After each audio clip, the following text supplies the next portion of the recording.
پس از ماه‌ها توقف مذاکرات میان افغانان در قطر، نشست درباره صلح افغانستان امروز در دوحه برگزار شد. نشست میان هیئت بلندپایه جمهوریت بر رهبری عبدالله و هیئت طالبان بر رهبری ملا عبدالغنی برادر.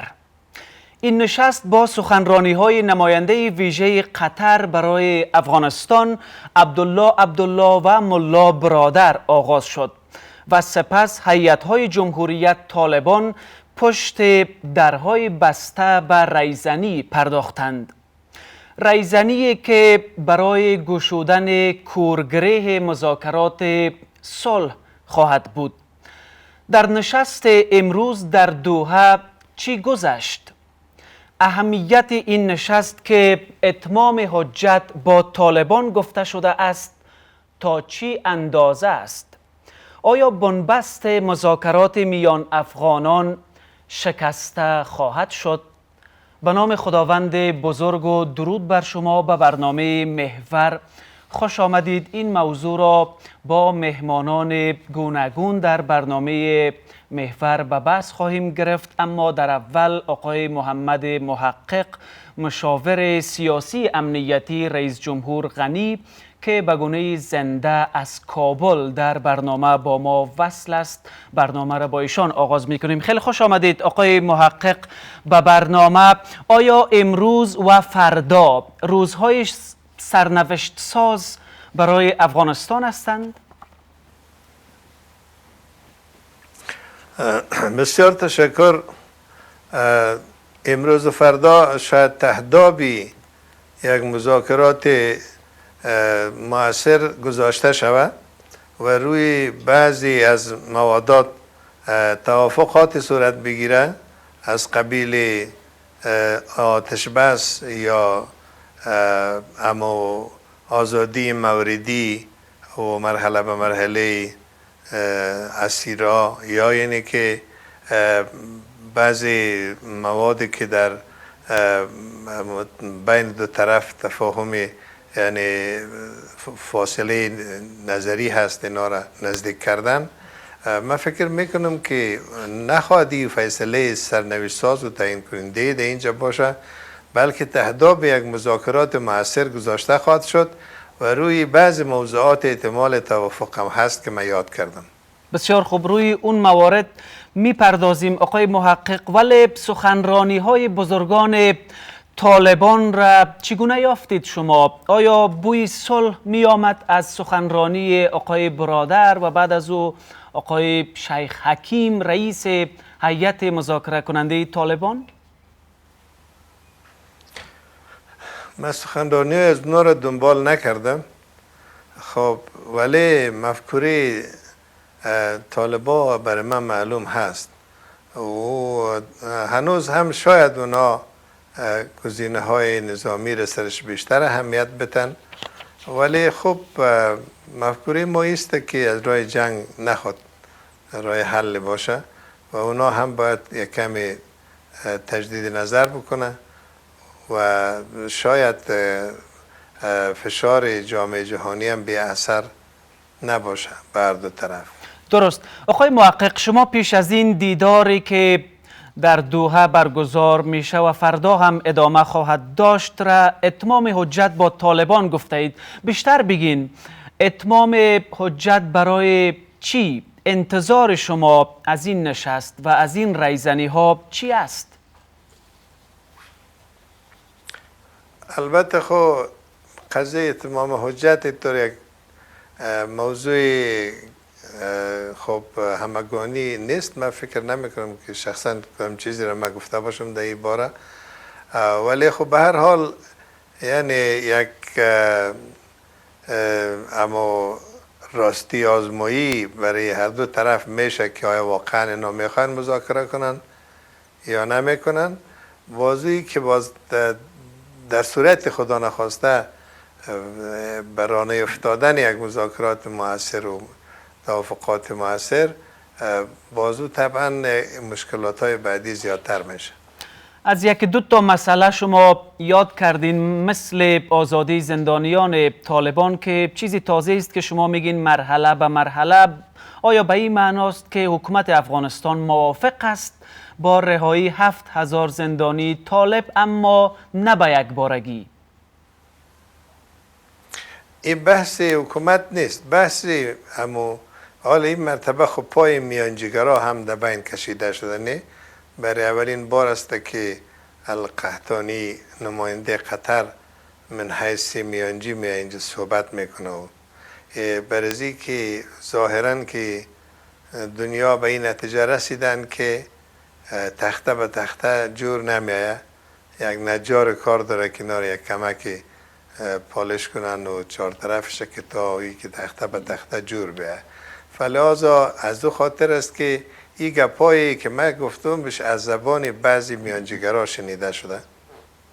و طالب چی میخواید در بدل رهایی زندانیا؟ خب به دهبستان است، میدانیم روند صلح.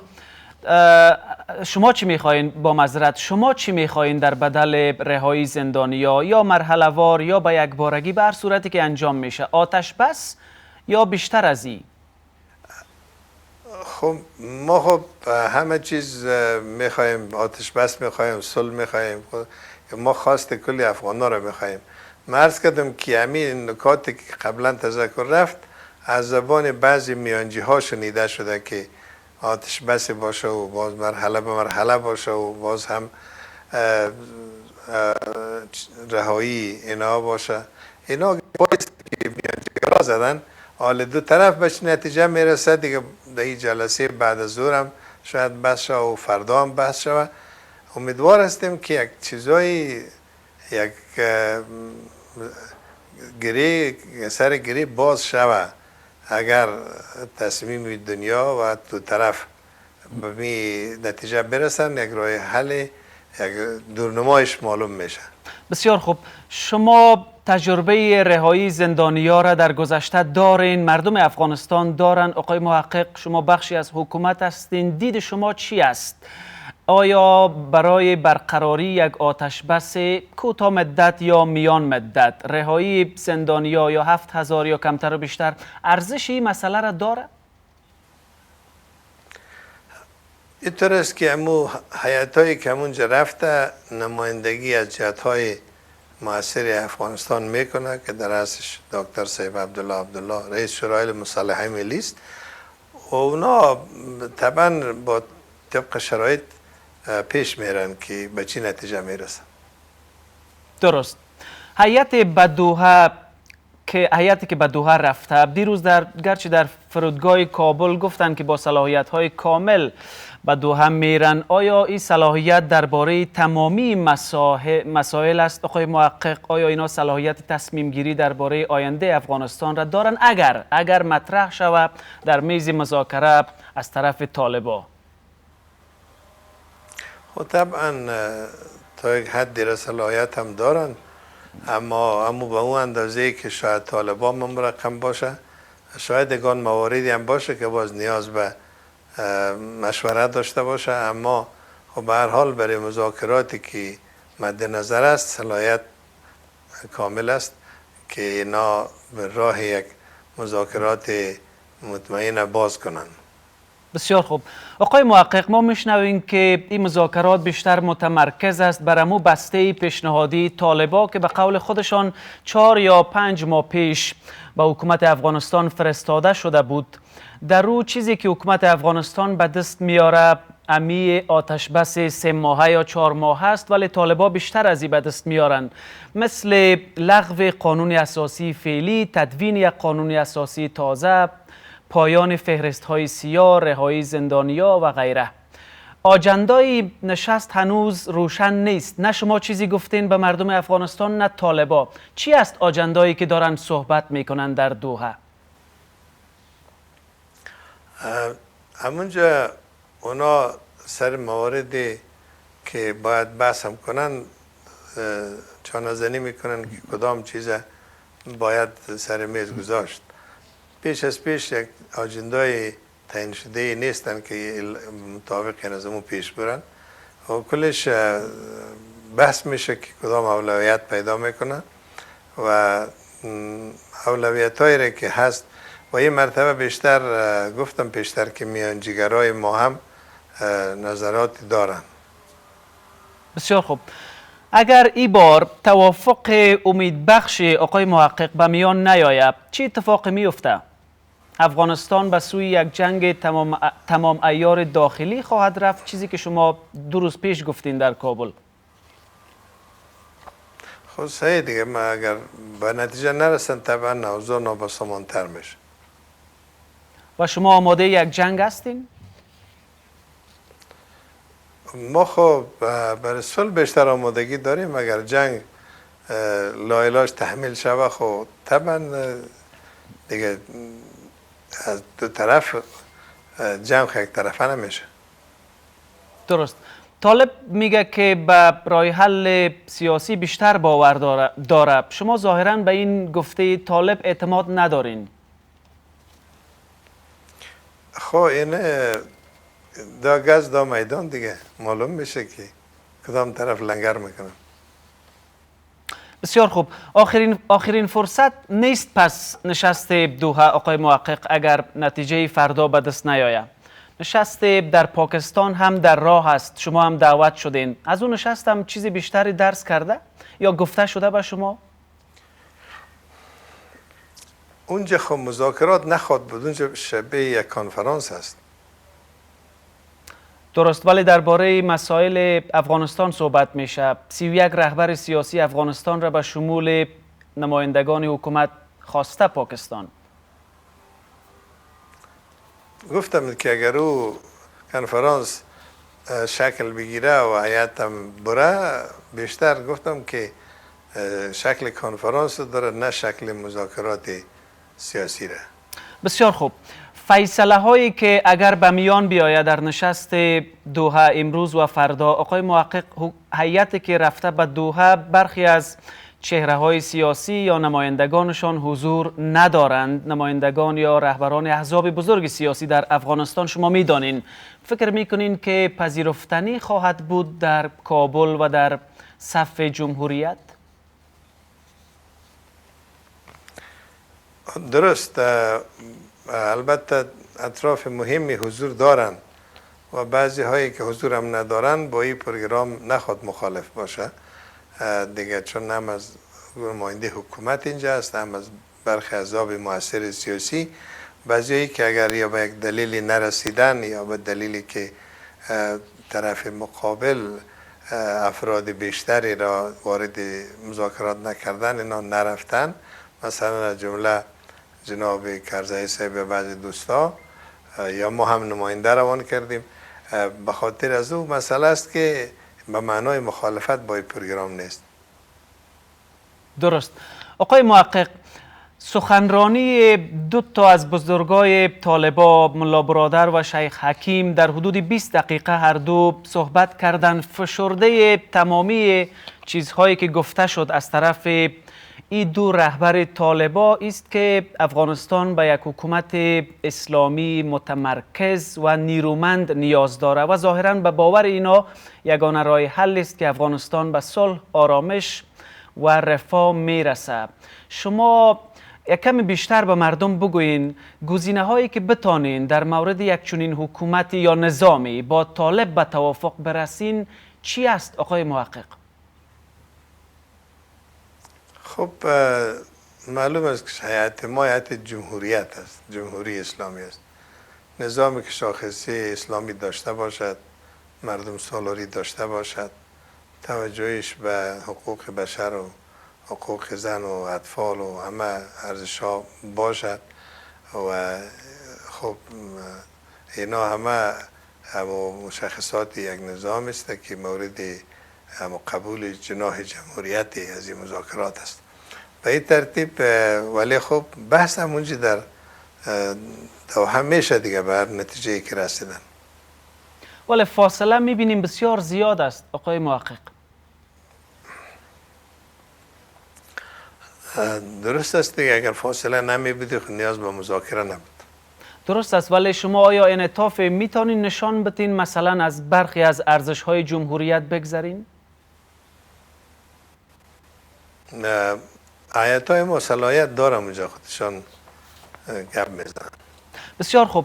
یک سوال پایانی، تنشی که در تاشکند میان اشرف غنی و عمران خان به میان آمد، البته لفظی، فکر میکنین آسیب میرسانه روند صلح را یا مشخص نقش پاکستان را؟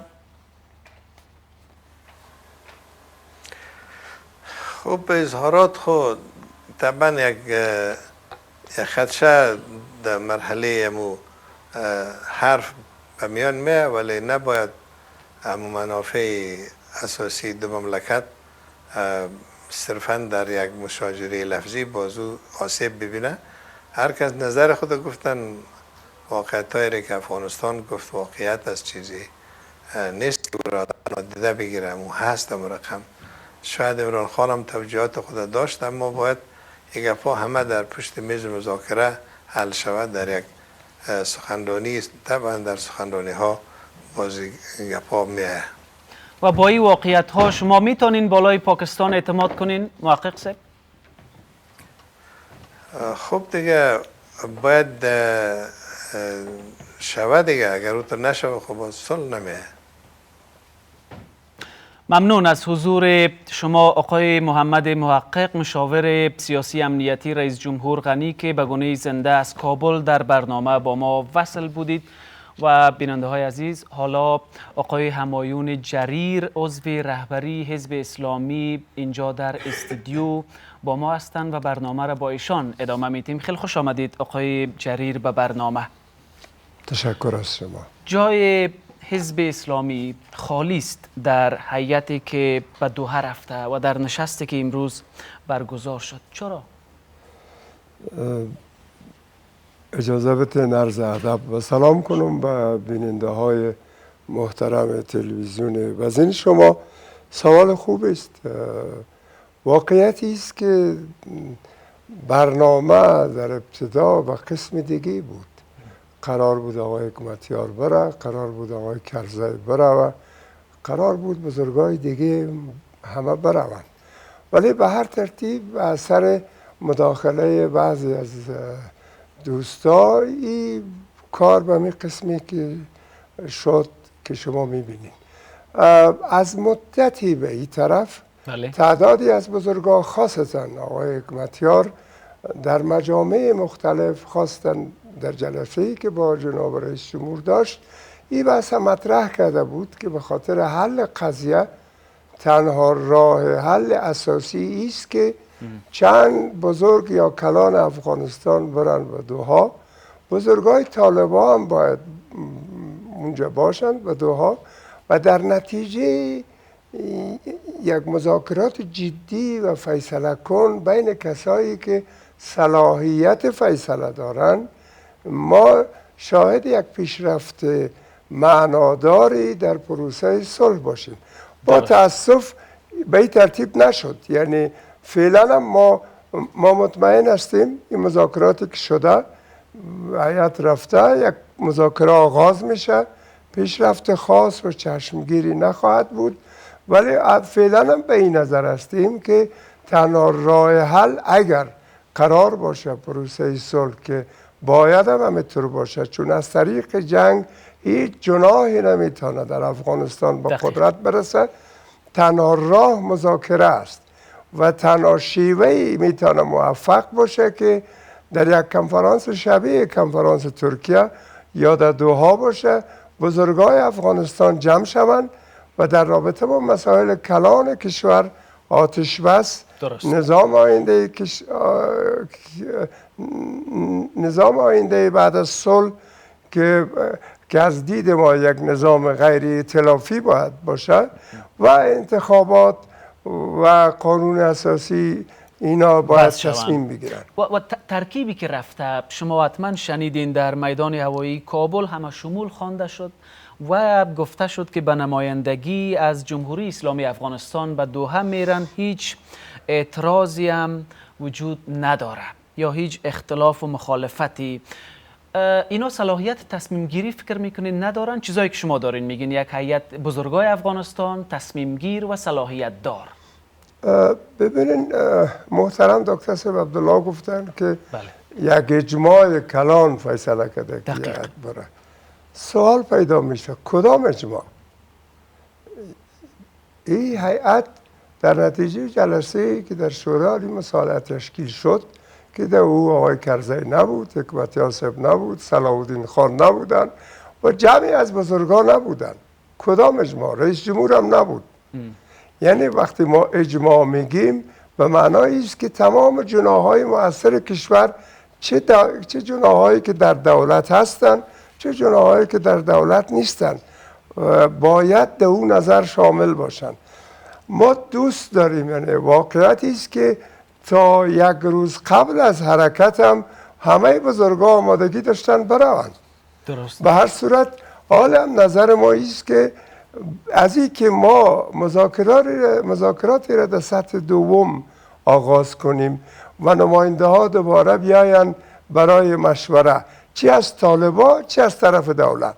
این به نظر من کار به جای نمیگرسه، مثل که در طول 9 ماه با مذاکره داشتیم. ولی همین و کار هیئت به رده جای اول نیست آقای جریر؟ خب 7 نفری که رفته اینا کلانای افغانستان نیستن فکر میکنم؟ با اعتذار تمام میگم نه، به خاطری که غیر از 1-2 بزرگ دیگه همه نماینده هستند. شما شنیدین که جناب آقای محقق گفت که باید اینا بیاین و بعضی مسائل از اینجا دستور بگیرن. ما نظر ما است که از طالبان هم باید آدمای مهمتری از جاهایی که هستند باید تشریف بیارن و دوها از اینجا تمام کلانهای افغانستان برن که دیگه سوال پیدا نباشه. کسی نگوید که من نبودم در این فیصله. و این خاطر از این طریق ما میتونیم انتظار از این داشته باشیم که یک فیصله جامع و همه شمول که برای همه قابل پذیرش باشه صورت بگیره. و فعلا جای این مسئله یا احتمال این مسئله وجود داره، چیزی که شما گفتین، یعنی اگر فیصله صورت بگیره فردا یک کسی میآید میگه که جای من خالی بود. در این شک نیست که این هیئتی که رفته از دید ما هیئت ناقص است. خیلی از جناح‌ها در او مطرح حضور ندارن. حتی بعضی رسانه‌ها گزارش دادن که از طرف دولت هم صاحب صلاحیت نیست. خب ما که میبینیم از طرف طالبان هم کسانی که مذاکره میکنن اونا صلاحیت نهایی را ندارن، باید با مرکز مشوره کنن. این نوع مذاکره را ما در طول 9 ماه در دوحه داشتیم. چیزی تغییر نکرده. نه، پیشنهاد حزب، رهبری حزبی بود که بزرگان طالبان با بزرگان دولت و بزرگان جناح‌های سیاسی مؤثر در دوحه جمع شوند و درباره آینده کشور، سرنوشت صلح تصمیم بگیرند. آقای جریر یک کمی سرباز گپ بزنین اگر امکان داشته باشه. شما در چند پیش هم گفتین که اون نشست 3 جانبه مختل شد بین آقای کرزی و آقای حکمتیار و آقای غنی، کسای سبوتاژ کردن و مخالفت و اینا. عالم دارین میگین که با رفتن کلانای به قول شما افغانستان 7-8 نفر مخالفت شده و بعد برهم خورده این برنامه، ولی به قول شما یک هیئت ناقص رفته به دوحه که سوال برانگیز است. کی یک چنین کاری را داره انجام میده؟ در کجا، در چی سطحی و این به چی معنا است؟ ببینین، اجازه بدین من اسم کسی رو نبرم، ولی در این شکی نیست که علاقاتی هستند هم در طرف دولت هم در طرف طالبان که سود خود در ادامه جنگ میبینن و طبعا اینا کوشش میکنن هر برنامه جدی صلحی را خنثی کنن. یعنی همین برنامه‌ای که فعلا آغاز شده بود بدیل نشست ترکیه بود. برنامه بسیار جدی بود. امریکا، انگلستان، کشورهای همسایه های ما همه این برنامه را جدی گرفته بودند. کشوری مثل قطر، سازمان ملل به عنوان میانجی مطرح بودند، اما باز هم نشد. ما چند وقت پیش یاد ما هست که لویدریستیز انگلستان و لویدریستیز پاکستان آمدن، اونا یک برنامه صلح داشتن. حکومت با اونا وعده هایی هم کرد ولی دیدیم به جای نرسید. ما پیشنهاد ما است که هزار فرصتی برای صلح درست. باید استفاده شد. و او برنامه ظاهراً به شما هم گفته شده بود، برنامه‌ای که از طرف بریتانیا و پاکستان آورده شد به کابل. چی تقریبا بوده؟ همه جناح‌های سیاسی، تمام شخصیت‌های سیاسی اطلاع دارن از او. فعلا هم همه اطلاع دارن، رئیس جمهور اطلاع داره، جناح‌های سیاسی اطلاع دارن که کیها دعوت شده بودن به دوحا و کیها باید میرفتن. و هر صورت امیدوار هستم یک آغاز باشه و در آینده ما شاهد جلسات جدیتر از هر دو طرف باشیم. درست. همین سوال بود، همین امیدواری که شما دارین، آیا فکر میکنین که این مذاکرات خب به هر شکلی که هیئت رفته یخ مذاکرات میان افغانان را این نشست آب بسازه، یعنی بنبست بشکنه، کورگری باز شوه، وارد یک مرحله تازه که حکومت افغانستان داره میگه شویم؟ به هر صورت مذاکرات صلح به بنبست رسیده بود. بله. جنگ بسیار بسیار خشن ادامه داشت. در این شرایط این میتونه یک آغاز باشه، یک مخلص باشه، اما هیچ فیصله جدی در این مذاکرات نخواهد شد. خواهان تغییر هیئت طالب هم هستین. بله. بلندتر از سطح دوحه بله و دفتر سیاسی که فیصلهشان فیصله نهایی تلقی شود. دیگه هیچ کس نگوید که ما به مرکز بریم و باید مشوره کنیم. یک وقفه میگیریم، دوباره ادامه میاییم و ادامه میتیم. آقای جریر، حالا میان برنامه کوتاه.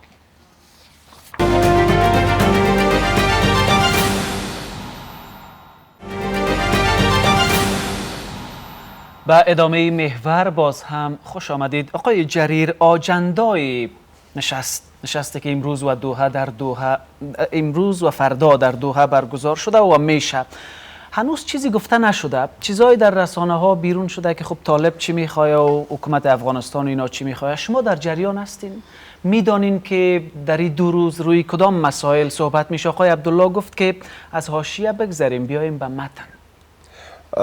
من فکر میکنم در رابطه با متن شاید طالبا چیزایی داشته باشن که از طریق رسانه هم شنیدیم. آقای قحطانی هم که به کابل آمده بود در رابطه صحبت‌های داشت، اما هیئتی که از این طرف رفته اجنده‌ای با خود نداره. یکی از بحث‌های بزرگای ما ای بود که هیئتی که میره قبل از او یک طرح واحد باید داشته باشه که طرح واحد سر میز بمانه و طالبان در او رابطه نظر بدن. این بهترین راه بود. به هر صورت من فکر میکنم شاید در رابطه با آتش بس بحث شود که بحث آتش بس هم از طرف طالبان شروطی داره که اگر او شرایط از این طرف پذیرفته شود یک آتش بس موقت امکان داره. در غیر از او من پیشبینی یک آتش بس 4 ماهه هم ندارم. درست. و این پیشرفت است از نظر شما اگر چنین اتفاقی بیفته؟ من تنها چیزی که میتونم بگویم که جنگ به شدت ادامه داشت و افغان ها از این رنج میبردن. در این شرایط یک مذاکره آغاز شده. یک آغاز است. امیدوار هستیم که در آینده نشستایی برگزار شود که در نتیجه از او ما بتانیم پیشرفت داشته باشیم. کسایی که از این طرف میرن یک طرح واحد داشته باشن. شاید بعضی کسات باشن که اجندای شخصی خود داشته باشن. ما داریم دوستایی را که زیاد شعار جنگ بر علیه طالب میتن، ولی خصوصی به طالب پیغام میتن که ما همراه شما یک جای میشیم، با ریاست جمهوری شما را پیش آماده هستیم بپذیریم. به هر صورت ما نظر ما ایست که از میان سیاستگران و بلندپایگان، بله، ما به این نظر هستم که اینجا اول اجندا واحد شود، طرح صلح واحدی داشته باشیم که او را پیش روی رهبرهای طالبان بگذاریم و کسانی برن که همونجا تصمیم بگیرن.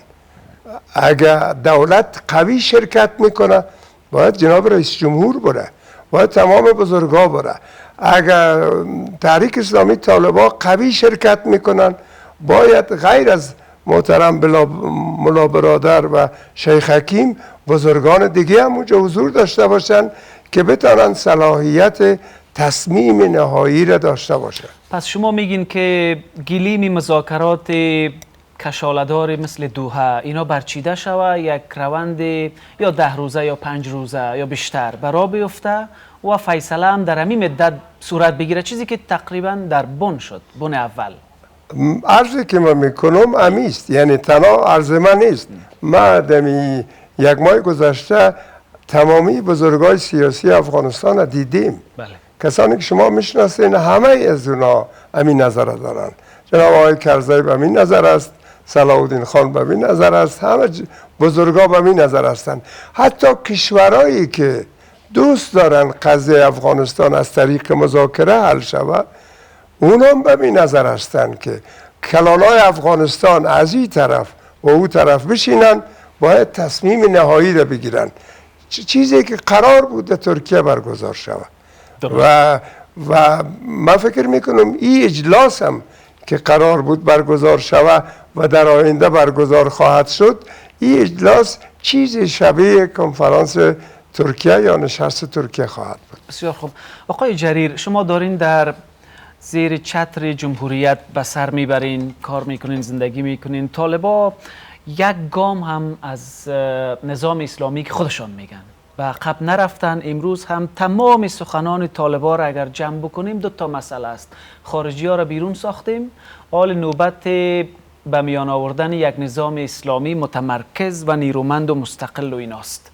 میتونین کنار بیاین با نظام اسلامی که طالب میخواه؟ اصلا چی میخواید طالب از مطرح ساختن یک نظام اسلامی؟ یعنی برگشت به گذشته یا از دست دادن یا پشت پا زدن به برخی از ارزش هایی که امروز جامعه افغانستان داره، تغییر در قانون اساسی؟ کمی روشنی دارین شما؟ ببینین، از دید ما هر جناحی میتونه خواسته های خودش داشته باشه. بله. و هیچ کسی این تعمد نداره که باید حتما خواسته های یک جناح رو بپذیره. اما وقتی ما میگیم نظام اسلامی، نظام اسلامی یک قرائت داره. نظام اسلامی قرائت مشهورش یک نظام منتخب است. یک نظام است که در او رأی مردم تعیین کننده است. یک نظام است که زعیم از طریق رأی مردم و بیعت عام تعیین میشه. پس اینجا شما هم با طالب اختلاف دارین؟ عرض میکنم. انتخابات. بله، درست. ما پیش عرض کردم. بله. اگه میگیم حکومت اسلامی یک روایت داره، یک تعریف داره، تعریفی که جریر نمیکنه، تعریفی که ائمه بزرگوار ما قبلا کردن، در قرآن کریم هست، در حدیث هست. دیگه لازم نیست ما از خود چیزی به او پیوند بزنیم. به او خاطر اگه میگیم حکومت اسلامی، همه افغان ها قبول داره، ما هم قبول داریم. سالها مبارزه کردیم به خاطر برپایی نظام اسلامی، ولی نظام اسلامی یک نظام منتخب میدانیم. شکلیات انتخابات چطور میشه؟ فکر میکنم اونا در شکلیات بسیار مخالفت دارن. شما هم دارین یا نه؟ یعنی شکل امروزی انتخاباتی که برگزار میشه و افغانستان تجربه کرده یا نه؟ عرض کردیم از نظر اسلامی بله. اقتدار امانت مردم است. مردم باید این رو به کسی بسپارن. درست. نظام اسلامی، در نظام اسلامی شورا بسیار اهمیت داره، ولی کسی که به عنوان زعیم در کشور زمام به دست میگیره، امانت اقتدار به دست میگیره، این امانت باید مردم به او بسپارن. این امانت نه از طریق غلبه میتونه به دست کسی برسه. بله. کسی که از طریق غلبه قدرت میگیره، از نظر شرعی امامتش امامت جائز نیست. از هیچ طریقی، فقط از طریق بیعت عام و رأی مردم میتونه کسی امامت مشروع یا زعامت مشروع داشته باشه. درست.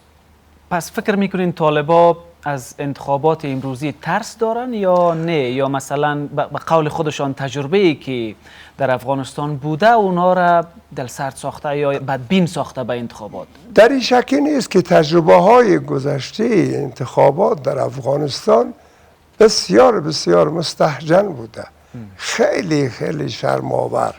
و او خاطر شاید یک تعداد از امو انتباه گرفته باشند که انتخابات مذموم است، ولی انتخابات به گونه‌ای که اسلام پیشنهاد میکنه، یعنی برای کاندید مواصفات و شرایطی باید در نظر گرفته شود که کاندید اهل انتخاب شود. بعد از او مردم باید تثبیت کنند که این کاندید مشروعیت زعامت داره یا نداره. رأی مردم تثبیت میکنه. چیزی شبیه شورای نگهبان ایران؟ به هر صورت شورای نگهبان انتخابات عام نیست، ولی درست است که یعنی یک شورای چند فلتر باید بگذره. یک شورایی که در اون شورا افراد موثوقی وجود داشته باشه، افراد قابل اعتماد تمامی مردم، اونا یک تعداد انتخاب بکنن، افراد شایسته‌ای که شایسته زعامت هستند، بعد مردم از بین از اینا کسی رو انتخاب بکنن، یعنی کسی رو رأی بدن. مثل که در زمان حضرت عثمان ما داشتیم، حضرت عمر رضی الله تعالی عنه 6 نفر را ترشیح کردن، نامزد کردن و از جمله 6 نفر مسلمان ها 1 نفر انتخاب کردن. یعنی به هر صورتی اگر بحث ما نظام اسلامی است، نظام اسلامی نظامی است که در او زعیم باید امانت اقتدار از طریق رأی مستقیم و آزاد مردم به دست بیاره. درست. پس بنیاد نظام اسلامی شما هم میگین انتخابات است، ولی در شکلیات چی دارین؟ دیدگاه خود را دارین؟ به هر صورت اینمی مسائل، اینمی اختلاف ها عمق داره، بسیار زیاد از فاصله. آقای جریر، میبینیم خواستها را رسیدن به یک توافق سیاسی غیر ممکن نیست یا است؟ چون این فاصله را که میبینیم، خواست طالب را میبینیم، چیزی که اونا میخواین، جمهوریت 20 سال گذشته را میبینیم، خواسته اینا را، یعنی به یک جای می انجامه که مذاکرات شکست بخوره. من فکر میکنم رسیدن بر یک توافق سیاسی کار آسان است. آسان است؟ بله، یعنی اول باید در رابطه با یک حکومت انتقالی صلح که از نظر ما باید غیر ائتلافی باشه، حکومت اشتراکی و تقسیم قدرت در اون نباشه. افراد از کجا میایه؟ افراد مستقلی که شما میگین یا ائتلافی نباشه یا اشتراکی اینا؟ بله. این حکومت زمان طولانی نباشه، آتش بس دوامدار، و بعد از اون مسائل چگونگی نظام، قانون اساسی، این در یک مذاکرات چند روزه سیاسی حل شدنی نیست. این را باید یک مجمع کلانی مثل لوژجرگه که از طرف مردم انتخاب شده باشه، این طور یک مجمع در موردش تصمیم بگیره. درست. یعنی در یک مذاکرات سیاسی فقط در مورد آتش بس، در مورد حکومت انتقالی صلح و انتخابات که باید انتخابات شود، باید ما تصمیم بگیریم. حکومت انتقالی صلح هم باید از افراد خوشنام و قابل قبول برای تمام جناحایی که در مذاکره حاضر هستند تشکیل شود. بسیار خوب. جریر صاحب، یک سوال شاید بسیاریا داشته باشند. چرا آب آقای حکمتیار و حزب اسلامی با حکومت در یک جوی نمیره و نرفته؟ مسکو یک نمونه بود، ما دیدیم آقای حکمتیار خودش به تنهایی در یک صف روان بود، صف جمهوریت جدا بود. دوحه هم میبینیم امروز. شما را چی چیزی دور نگه داشته؟ چرا شما عضو شورای عالی مصالحه ملی نیستین کم از کم؟ خب من فکر میکنم این سوال به دولت راجع میشه. دولت چرا نتانسته از سیاسیون بزرگی مثل جناب آقای کرزی، مثل جناب آقای صلاح الدین، مثل آقای حکمتیار راضی نگه داره؟ ببینین تمام دنیا به این نظر است که یک اجماع سیاسی باید تشکیل شود، یک شورای عالی دولت باید وجود داشته باشه، اما دولت یا نمیتوانه یا قصداً نمیخواه که این شورا را برگزار کنه. من فکر میکنم اگر یک اجماع سیاسی واقعی تشکیل شود، شورای عالی دولتی که با صلاحیت باشه، آقای حکمتیار در او شرکت میکنه. بارها گفت. درست. یک سوال پایانی، فکر میکنین تا پایان کار آقای اشرف غنی صلح تامین شود یا برداشتایی است که دوره ایشان باید تکمیل شود. یعنی هم قرائن چی را نشان میده آقای جریر؟ نمیدانم، شاید نظر خودشان باشه که روند چطور به پیش میره؟ دورهشان باید تکمیل شود. به نظرم از صلح باید خیلی عاجل بیاید. در غیر از او مردم ما یک آرزوست. این در عمل چطور میبینین؟ چیز ضرورت است، ضرورت بسیار حیاتی. رفتارها چطور؟ یعنی در غیر از او ما با یک جنگ داخلی خانمانسوزی که همه چیز ما را خواهد سوخت مواجه هستیم. این آقای اشرف غنی هم درک میکنه، این بزرگان طالبان درک میکنن. عملشان هم این درک را به نمایش گذاشته یا میگذاره؟ نه، من به این باور هستم که بزرگان طالبان فهمیدن که اگر از طریق زور قدرت بگیرن، قدرتشان به هیچ صورت دوامدار نخواهد بود. آقای غنی هم میفهمه که اقتدارگرایی و تک‌محوری و جای نمیرسه. سپاسگزار از حضور شما آقای همایون جریر، عضو رهبری حزب اسلامی افغانستان، و حالا در چند دقیقه پایانی برنامه محور آقای غلام فاروق مجروح، عضو هیئت مذاکره کننده جمهوری اسلامی افغانستان روی خط اسکایپ از دوحه با ما وصل است. خیلی خوش آمدید آقای مجروح به برنامه.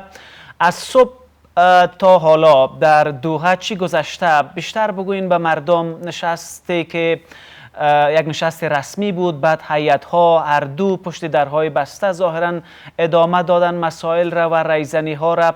یکم توضیح بدین.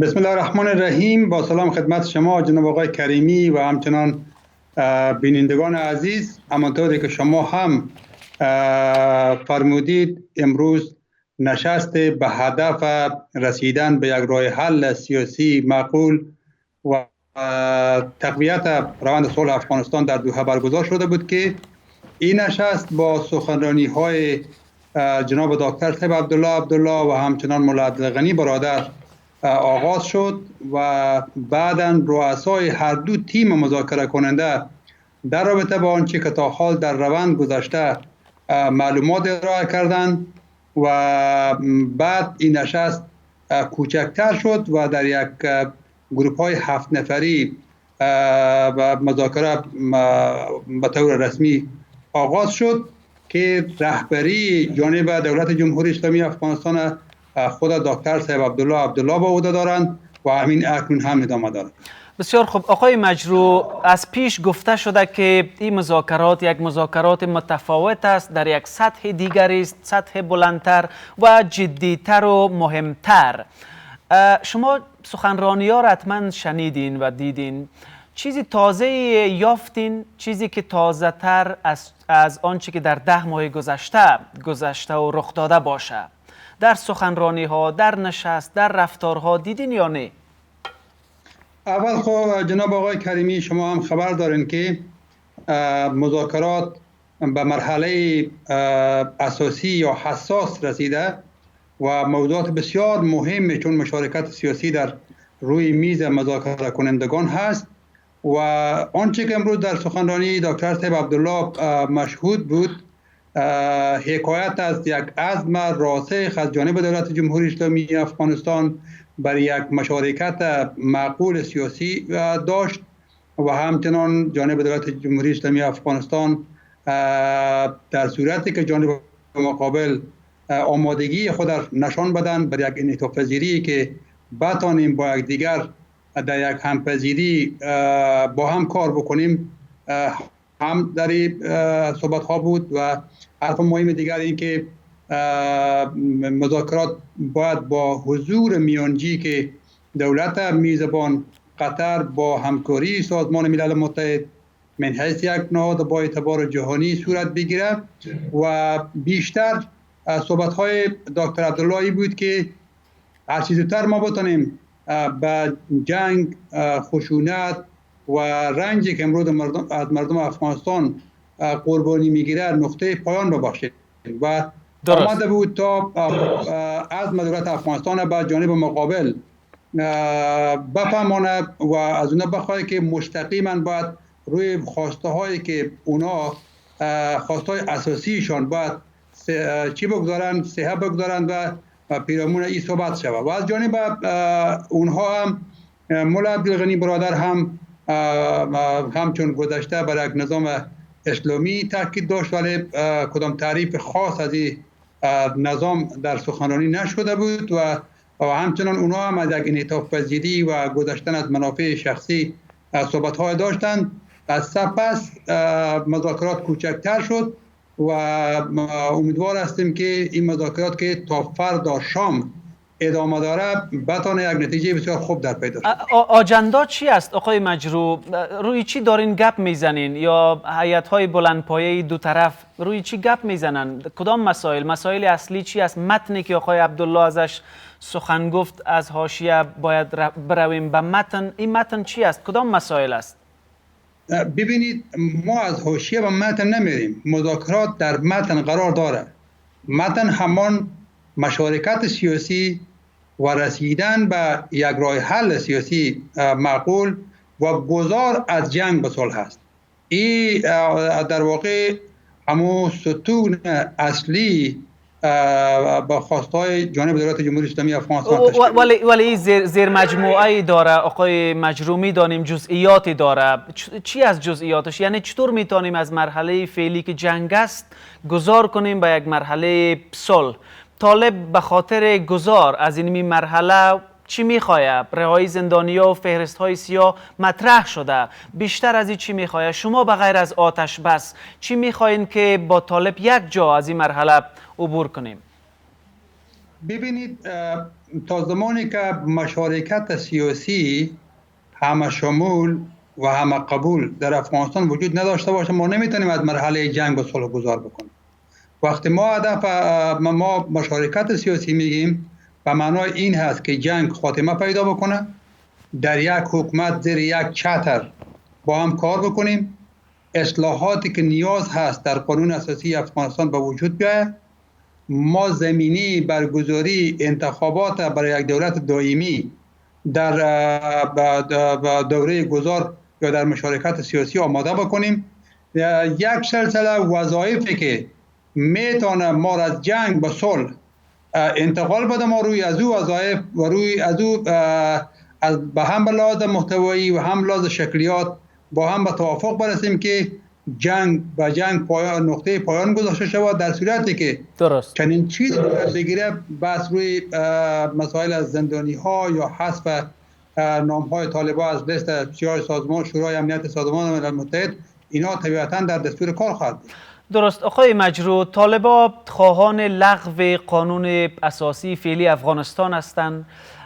شما دارین میگین که نه، طالبان باید بیاین در آغوش قانون و در درون قانون و زیر چتر قانون کار بکنن، زندگی بکنن و یک جا شوند. این بسیار فاصله زیادی نیست؟ فکر نمیکنین اختلاف بسیار عمیق نیست؟ خب طبیعتا اونا میخوان که قانون اساسی جدید باشه، ولی ما برشان گفتیم و هم حتما در مذاکرات هم مطرح خواهد شد که در افغانستان نظام جمهوری اسلامی یا قانون اساسی که امروز در افغانستان نافذ هست، یک قانون اساسی کاملا اسلامی است. در هر جای قانون که اگر نیاز باشه که تعدیلات به وجود بیاید، اصلاحات به وجود بیاید یا کدام مشکلی داشته باشه، میشه که روی از صحبت بکنیم، بحث بکنیم، آن هم از طریق یک کمیسیونی که در اون کمیسیون شخصیت‌های حقوقدان و متخصص او را تای مراحل بکنه، ما او را اصلاح بکنیم. این خواست ماست به دلیل اینکه نظم اجتماعی حاکم بمانه و ما بتونیم این نظم حفظ بکنیم، رابطه خود با جهان حفظ بکنیم، مورد حمایت جهان همچنانی که هستیم بیشتر واقع شویم، با اون معاهدات و میثاق‌های بین المللی که در اون متعهد هستیم متعهد باقی بمانیم، به دلیل اینکه افغانستان نمیتونه جدا از خانواده بین المللی باشه. افغانستان باید جزئی از خانواده بین المللی باشه و ما در این رابطه با جانب مقابل صحبت میکنیم. حتما در صحبت‌هایی که بین تیم دولت جمهوری اسلامی افغانستان با جانب مقابل در دو روز خواهد گذشت، قطعا روی مسائل بحث خواهد شد. درست. چقدر خوشبین هستین آقای مجروح؟ آیا این مذاکرات دو روزه و این نشست دو روزه که در یک سطح دیگر برگزار شده، راهی که شما در پیش گرفتین و راهی که شما در پیش دارین را کوتاه میسازه، آسانتر میسازه کار شما را، یا فضا نشان میده و اختلاف هایی که وجود داره نشان میده که شاید تفاوت چندانی در مذاکرات به میان نیاید. چی است برداشت شما؟ خب برداشت ما است و امیدواری ما این هست که این راه کوتاه‌تر بسازه، مذاکرات سرعت بیشتر بده، یک تقویه بکنه و ما که اصل مذاکرات هم به یک مرحله حساس رسیده، این را بتانه که در واقع فشرده بسازه و ما هر چیز زودتر بتانیم به نتیجه برسیم. این امیدواری ما است که ما بتانیم که در این 2 روز که رهبری مذاکرات دکتر صاحب عبدالله با معیت اعضای هیئت مذاکره کننده جمهوری اسلامی افغانستان در دوحه به پیش میبرند، بتانیم که فشرده تر بسازیم و هر دو جانب که مولا عبدالغنی برادر هم از جانب طالب‌ها در این مذاکرات حضور داره، در یک سطح بلندتر این مذاکرات بتانند که نزدیک بسازند دیدگاه و اگر به توافق برسند، پخته کردن او توافق و کار روی شکلیات توافق برای ما بسیار آسان میشه که ما بتانیم هر چیز زودتر یک نقطه پایان بگذاریم. آنچه که مربوط به دولت جمهوری اسلامی افغانستان و هیئت مذاکره کننده جمهوری اسلامی افغانستان هست، ما در این زمینه با تمام توان هم تلاش کردیم و حالا هم تلاش میکنیم که مذاکرات به یک نتیجه مطلوب که خیر ملت افغانستان در او باشه هر چیز زودتر ما برسیم. درست. و اگر این نشست و این دیدارها و این رایزنی ها نتیجه مثبت نداشته باشه، آقای مجروح، چه فکر میکنین؟ پرونده صلح همچنان نزد شما باز است؟ ادامه میتین بر راهی که تا فعلا آمدین، همو نشست های گاهی توقف و گاهی بنبست و کند و اینا؟ ببینید، اول خب باید خوشبین باشیم، چون یک قدم خیر برداشته شده و در صلح خیر است. خوشبین باشیم که یک نتیجه برسیم. درست. ولو اینکه این مذاکرات به نتیجه نهایی هم نرسه، طبیعتا یک سلسله پیشرفت‌ها با خود دارد و میتونه که پیشرفت‌ها ادامه پیدا بکنه، به دلیل از اینکه ما هیچ گونه بدیلی به جز مذاکرات نداریم. وقتی ما باور به این داریم که راه حل قضیه افغانستان با جز راه حل سیاسی نیست و راه حل نظامی نمیتونه نتیجه بخش باشه، پس ما با گفتگو، مفاهمه و مذاکره باور داریم. درست. و تلاش میکنیم که از راه گفتگو به نتیجه برسیم. سپاسگزار. کوتاه یک سوال پایانی مجروح صاحب است که خب از میانجیگری قطر گفتین به همکاری سازمان ملل. پس از این نقش قطر و سازمان ملل در مذاکرات صلح چی است؟ در نشست هایی که شما رو در رو برگزار میکنین، اینا در اتاق مذاکرات حضور دارن یا در پشت در تسهیلات میارن؟ چی میکنن؟ کوتاه لطفاً، بسیار کوتاه. یک مطلبه که باید عرض بکنم، حاکمیت مذاکرات مربوط به افغان است. خب.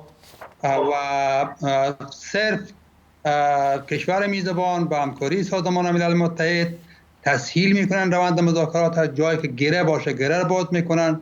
با ما در واقع کوشش میکنن که مذاکرات به بنبست نره و مذاکرات سرد نشه و گرم باقی بمانه و ما بتانیم بیشتر پیشرفت داشته باشیم. ممنون از حضور شما هم آقای غلام فاروق مجروح که روی خط اسکایپ از دوحه در برنامه با ما بودید و سپاسگزار از شماهایی که همراهی مان کردید. وقت بخیر.